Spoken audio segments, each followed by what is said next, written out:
I haven't thought about this question for a good number of years, but for a long time I would talk about what were the research-based 10 best practices to consider when we're differentiating gifted learners. And they all were based on solid research. So what I'd like to do, because your question said something about being engaging, rigorous, and authentic, right? That was a part of the question. So what I'd like to do is look at each of these best practices and then identify which element of curriculum differentiation is really involved in them. So the first best practice is daily challenge in their area or areas of talent. So if we have a high math student, every day they're in school, they're learning something new in maths. And if we look at that in terms of the elements of differentiation, we probably are talking about differentiating our curriculum, right? They are going to go beyond their school level in that particular best practice. Hard to put in place, perhaps, maybe not, depending upon the year level. The second best practice is rigorous challenge, maybe 2 or 3 times a week in all academic areas.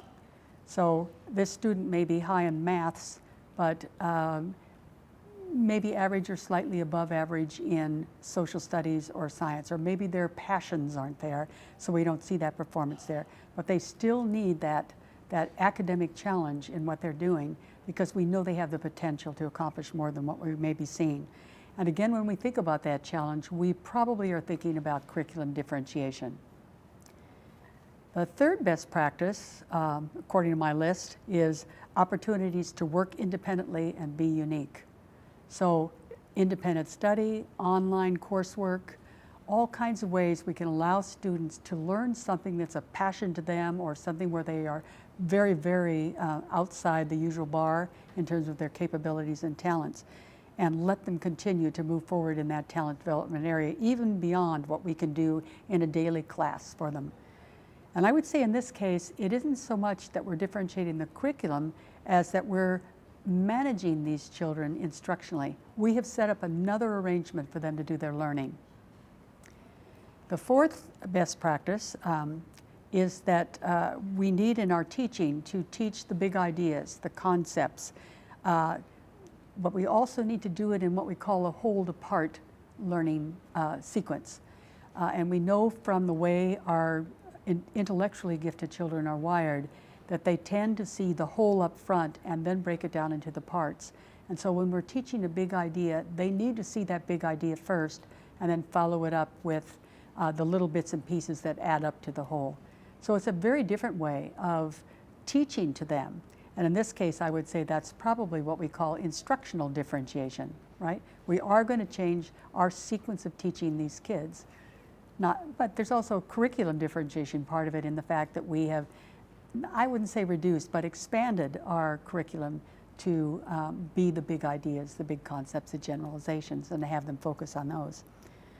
The fifth best practice has to do with pacing. And we know that in some areas, particularly maths and science, that pacing needs to be double or triple the pacing of a regular student in a mixed ability classroom.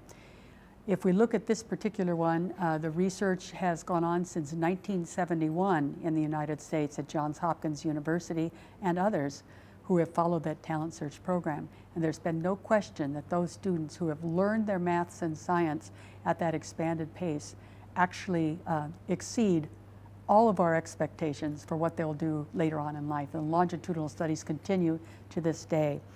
If we looked at double and triple pacing, again, I would call it an instructional differentiation, right?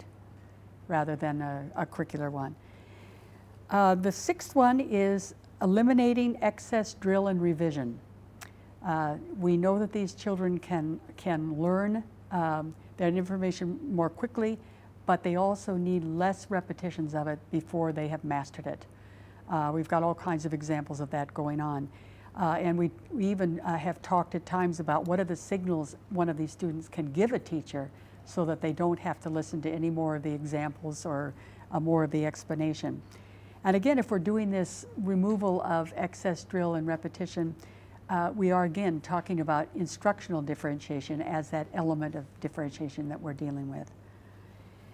The seventh one of my best practices, but the research supported best practices, is exposure to content and skills beyond their year level in school. Many of these kids are working 2 or 3 year levels ahead on their own. And I think it's important for us in schools, when we're considering our differentiation, to consider where we need to start with these kids before we start expanding or deepening their content and skills. Again, if I look at this one, I think it is instructional management to a certain extent. We haven't really said what we're going to do, but we've managed for them to be able to access beyond their year level that more advanced content and set of skills. The 8th one is shortening the number of years in the K-12 system. And many times schools don't want to hear that. They'd love to have those children there. They're lovely children to be in the school for the most part. And we'd love to see them stay there for the 13 years of schooling. But we know from our research on whole grade skipping that it is, or whole grade acceleration, that is a powerful academic outcome for these children. And again, I would say this is, again, arranging how you make this to happen. So I'm going to call it instructional management, that aspect of curriculum differentiation. The 9th one is to give these children opportunities to socialize with each other, with their like-ability peers. I think school offers many opportunities for them to work with all ability levels in school, and we've done a lot of talking about the need for flexible grouping in classes, but they do need that daily interaction with others like themselves. I think it's the only way they build what I would call a realistic self-esteem, rather than thinking I'm so much better than everyone else. So they figure out where they really stand in the scheme of things. I think that's an important lesson to learn as early as we can possibly learn it. I know I told my own children, there's always going to be someone who's smarter than you are out there. Doesn't matter what your IQ is, there are more that are smarter than you. So take advantage of it, be excited when you see it. So I think it's important. Again, if you look at this idea of opportunities to socialize, we are again probably talking about instructional management. I think so far in the 9 we've looked at, 4 of them have been instructional management. So where do you suppose the 10th one is going to go? The 10th one is opportunities to be credited for prior learning. So if they have taken classes outside of the system of schooling that they're in currently, if they have done experiments in their own lab at home and can show you their portfolios and the products that they've created on their own and independently, whatever kinds of opportunities have been offered to them outside of what has been offered in school is going to be important. And I think the schools need to be sure that, again, maybe it's kind of another pre-assessment way of looking at things, that they are starting where they need to start in that area where they've already received a lot of experience. I was going to give you an example of this.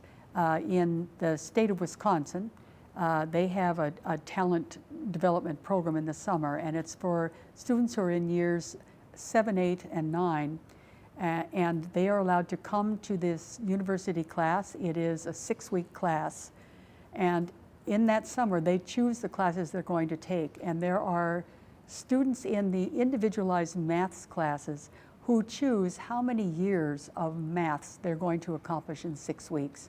And I watched students just revel in the excitement and the pleasure of learning 3 years of advanced maths in 6 weeks' time, and then being able to go back to their schools, and the state of Wisconsin allowed this to happen, but go back to their schools and get credit for that. Be able to continue with online courses, with university held courses, whatever it takes to keep them going in mathematics. But they hadn't lost their love for mathematics because they were able to go at the pace they were capable of going. There were those that could take a whole year's math in 6 weeks, and there's nothing wrong with that either, rather than a full year. But it was just amazing to watch all these students work. And again, I would say this probably is an instructional management situation. How many of these kinds of schools can we set up that have appropriate instructors who can do this kind of thing? So there are my 10 best practices.